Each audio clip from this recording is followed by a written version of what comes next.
Doesn't mean he's not planning to. I am not a child, Ken. Please, I beg you for the second time, don't treat me like one. Emma began to think of what to do to get one of them to leave. She heaved a sigh, knowing that she could never get Uche to leave. Already has made himself at home in her father's favorite armchair. Ken was easier, she thought, smiling mischievously. Don't you want to sit down, Ken? He shrugged and sat down. Now, what do I offer you? She asked Uche. You know what I like? He answered, smiling. All right, I'll be back, she smiled. So you know him well enough to know what he drinks? Ken's words stopped her in her tracks, and she turned. Ken, please. I told you he's a friend, she admonished mildly. For now. Uche winked at her and she swallowed hard, forgetting for an instant that they were not alone. She smiled back at him. Your confidence is irritating, sir, she said to him, and he laughed as she disappeared into the kitchen. Just because you're an Okoha, you think that gives you the right to everything in this world? This is one thing your money is not going to buy for you, Ken flared up. I wouldn't be here if I thought so. The rate you go through women, I don't think you have a heart. And Mma is not going to fall a victim, not if I can help it. Uche chuckled. She's going to marry me. Uche nodded at Ken's declaration. Ken glared at him. Let me tell you, she could be sweet on you now, because you are everything she needs to take her business further. But that is what it is. She will be using you and not loving you. Uche shrugged nonchalantly. Luckily, I have enough money to keep her interested for a while yet. Ken stood up again, pacing. Suddenly he turned to Uche. Mma is mine, and I am not going to let you take her away. But Uche didn't respond. You think this is a game? You think just because I am not as rich as you are, I am not able to take care of my woman? Whatever he was going to say was cut off by Mma as she entered with the drinks. Mma can take care of herself, Mma put in quietly and began to pour the drinks. She gave to Ken first. To be honest, Ken, I don't see what you are flaying up for, or why you see Uchi as a threat. Don't forget, he could become a lucrative client, Mma advised, and moved over to hand Uche his drink. Your favorite? She couldn't resist saying, and he laughed. That is all you think about. Money, power, business.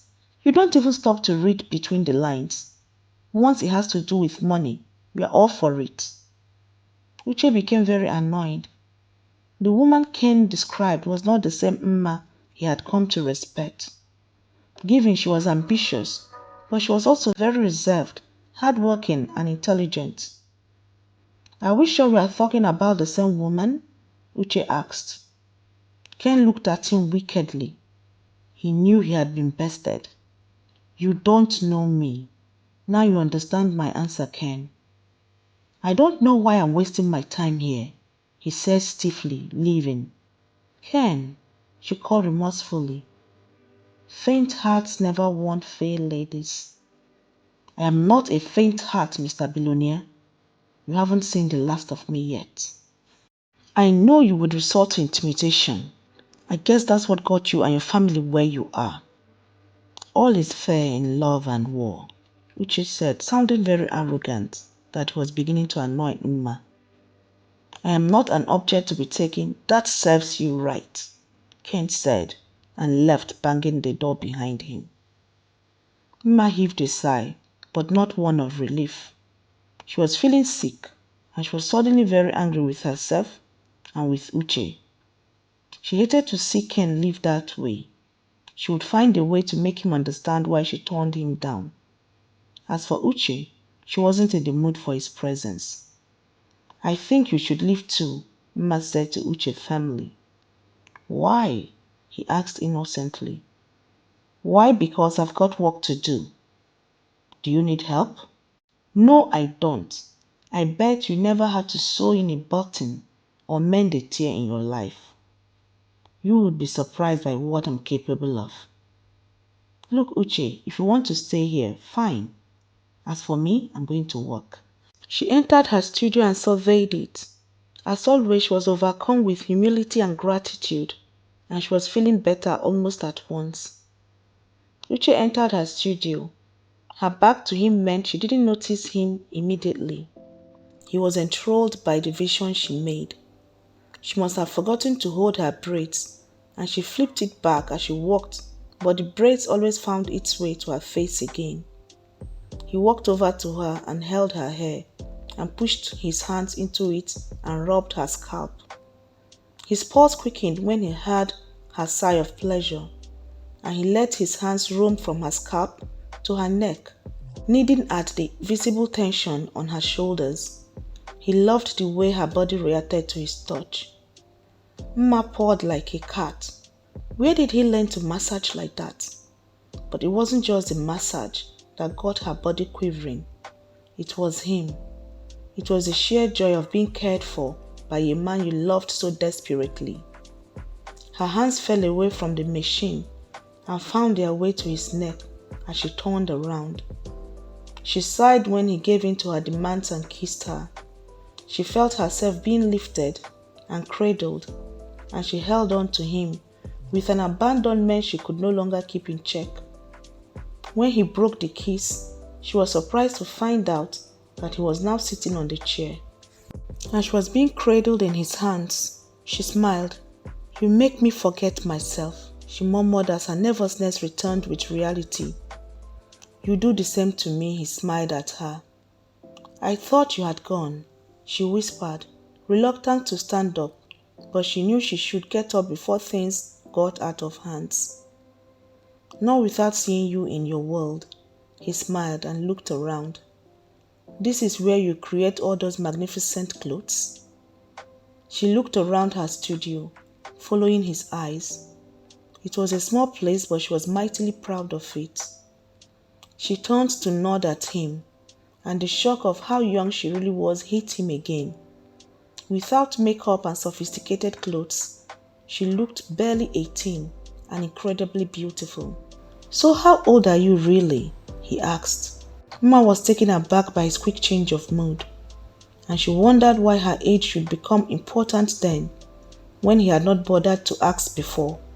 "Guess," she asked, standing up. 25 or thereabouts, he murmured. "You are right, I'm 26. Too young for you?" she smiled. He chuckled. "What about you?" she asked, turning to look at him. "I'm 33. So what is this edifice you are creating? A dinner gown?" "It's beautiful," he murmured, going to inspect the clothes that hung on the racks. "Do you do all these alone?" "I have assistants, apprentices, seamstresses. I guess these are the bespoke you spoke about?" "Kind of. Those suits over there were ordered by a male clothing shop. I have finished with them. They are going off tomorrow, including the kaftans. These other ones are for my exhibition in a couple of months." She stopped. "I guess I'm boring you," she said shyly. She knew Ken would be bored to weeping. "No, I'm fascinated. And this one you are making?" "I've been thinking of getting into a competition, so I have to create a masterpiece to win." "You know what fascinates me most is how you shoulder all these responsibilities at such a tender age. My sister is still a daddy's girl. I am spoiled too. Mine didn't just live long enough to finish the job of spoiling me." "You were 18 when he died. How did you cope?" "My father left me in Phyllis's custody until I became 21. At first I thought I would die of grief, but Phyllis and Tessie saw to it that I didn't." "Did your schooling suffer?" "Not exactly. Do you find me not well read for your standards?" He was shocked at first. "Why, you minx," Uchi laughed. She didn't try to hide that she enjoyed his company and that she was happy. She wondered how she was going to cope when he learned that she wouldn't sleep with him outside marriage. She pushed the unhappy thoughts out of her mind. What mattered most was he was with her, enjoying her company like she was doing his. She was contented, and tomorrow she would think. Uche watched her, and his eyes lingered on her tiny waist. Suddenly a vision exploded in his mind. Her very tiny waist thickening with his baby. He stopped, shocked to his bones. What was wrong with him? What was that he just thought about? Marriage was not for him, at least not for a couple of more years. This woman was more dangerous than he thought. She already got him visualizing her with his baby. He was losing his mind, he concluded, and the earlier he left, the better for the both of them. Yes, of course, was going to delay making love with her for another day. He wasn't sure he could do that then without proposing. Just as he was thinking for the right excuse to give her, his phone rang and he picked it. Star? Mama remembered a very beautiful woman with an easy, effortless grace, and she wondered how Uchi could be so attracted to her after being with a woman like Star. Try as much as she couldn't comprehend what Uchi Okohan saw in her. Oh, he wanted her body, and he didn't deny that. She wanted to believe that he felt more for her than physical attraction, because she found it difficult to believe that he went after all his women so vigorously the way he was doing her. He smiled at her over the phone. I would be there shortly. He caught the phone. I need to run into the office. Want to come with me? He asked her. She was greatly tempted to say yes. She managed a smile for him and slowly shook her head negatively. I have to get back to work, she replied. Are you sure? He whispered a breath away from her ears and she shivered. I would only be in the way. I'll see you out. Come on then, he said, drawing her to him. Nice car. It gets me around town. You know, this is the 4th car I'm seeing you with since I met you. He laughed. I have a weakness, and it doesn't help that I can afford the weakness. You know, sometimes you sound very arrogant like just now. Money is not the answer to everything. Money answereth all things. Why do all rich men know that particular verse in the scripture? They laughed together. Just as they were laughing, a flash of something passed them. They looked up in time to see a man with a camera dash into a car and zoomed off. Great, Uchi muttered. Why did he do that? Uchi Okoha in secret romance. Uchi Okoha's latest heartthrob. Get ready for the tabloids and blogs. I am sorry. It's you I'm worried about. Uma smiled nervously.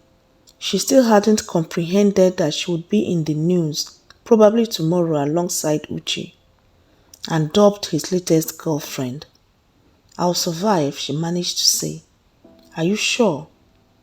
I'll be fine, Uchi, she said and gave him a hug because she couldn't resist the urge. Good, I'll call you, he said, giving her a quick kiss and got into his car. It was dark when Uchi got home from the office. He had spent a gruesome day with Star working. He didn't have lunch and he was very hungry. He went straight to the kitchen. What a day, he thought as he prepared to eat. He laughed quietly, remembering the scene with Ken. Though he wasn't sure if the deal between him and Mma was still on, but he was sure she had seen the guy's true color and would soon give him back his engagement ring. Then he stopped, as the magnitude of what he had done dawned on him. If he made her break off her engagement, what was he offering her in return, he thought. Wasn't he selfishly denying her a chance of settling down in exchange for 1 or 2 romps in his bed, which would be forgotten soon enough? He doubted, because there was no familiarity between them that showed they were lovers. It was obvious they didn't love each other.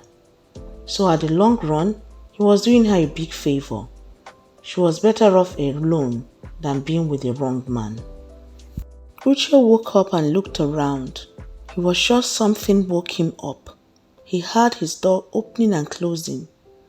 He sighed and thought it was a dream. He picked up his phone and dialed Mma's number. He was acting like a love-struck teenager and he knew it, yet there was nothing he could do to stop himself. Just as the phone was ringing, his housekeeper's daughter entered, and he was still in bed. He became angry but held on to his temper. He motioned her to drop the glass of juice as Mma picked up the phone. Hello, beautiful. I thought I could tempt you to breakfast. I will send my chauffeur and he'll be at your place in 30 minutes.